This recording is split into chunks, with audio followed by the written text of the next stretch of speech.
Our first guest today had a vision to bring our nation together in a healing drum circle to help us all deal collectively with the pain of the discovery of thousands of bodies of children found this year at the sites of residential schools. Michele-Elise Burnett is the curator of Celebration of Nations and the president and artistic director of Indigenous consulting firm Kakakalanix. Michele-Elise, congratulations first off on a successful Drums Across Canada. Chimigwich, thank you so very much. You brought together drum circles in London, Ontario, New Brunswick, and British Columbia. That was a huge accomplishment. And we actually had pop-up drum circles all over the country, and some even in the United States. So we had strategically planned for some that we could actually bring on stage and on our screen to show that we were going across Canada. But it was amazing. There was thousands of people that actually did participate at that same time. It's amazing, and we were there and we covered some of that, and it really brings a fantastic feeling. But also, more importantly, some of the issues were addressed, some of the issues we're talking about on today's program. I was struck by Ann Paul from New Brunswick, who talked about when these children were buried, their stories were buried with them. And stories are at the heart of Indigenous culture. Well, yes. I mean, we are an oral society. We pass down our traditions, our cultures, our stories through the word and in circle. And unfortunately, these children never had an opportunity. They never had an opportunity to be children. They never had the opportunity to be mothers and fathers and grandmothers. So therefore, they had no opportunity to tell their story and what really happened to them.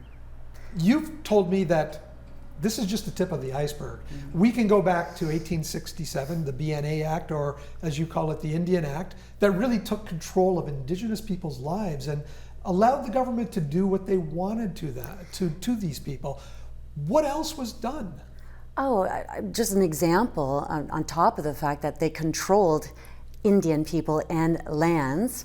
Sir John A. Macdonald, and I'm just going to paraphrase it, but at this time they had just pulled back. Like, there was no more hanging, no more public hanging had passed in Canada, except for Indigenous people.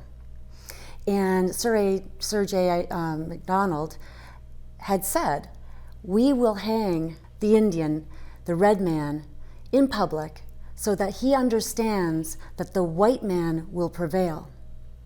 Right from get-go, they had a plan to get rid of us. What can we as settlers do to help Indigenous people be heard on all of this? I think the biggest thing that settlers can do is to learn more about our histories through our lens. Our history, told from us. Right now we're starting to see more of our history becoming available in schools. We're working on that with the Landscape of Nations 360 educational modules. But the thing is education is key. Because without understanding who we were prior to colonization, I mean, structured government, we had negotiating policies, and we had a very significant and powerful governing bodies in this country. So we weren't savages.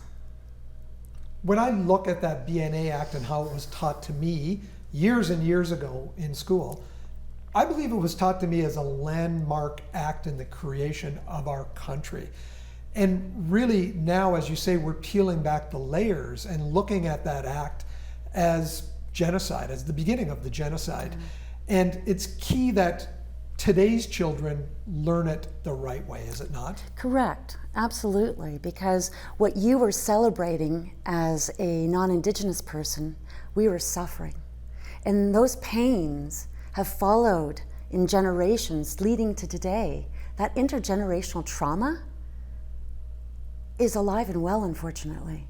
And there was little in those textbooks that ever left an Indigenous person, student, feeling proud of their heritage. They never knew about the incredible contributions that our ancestors have given to the world, who have changed certain certain areas of the world. Like, think about it. Our ancestors were engineers. Tell me that math, science, an igloo, teepees, canoes. Only 14 of the 94 calls to action of the Truth and Reconciliation Commission report have been followed up on. Why? I don't know. I don't know why there hasn't been more. This is something that when I talk about the Truth and Reconciliation, there's 94 calls to action. And it is Canada's responsibility. The federal government has a large responsibility to get these actions put into motion and to create actions, to create a plan so that it can roll out.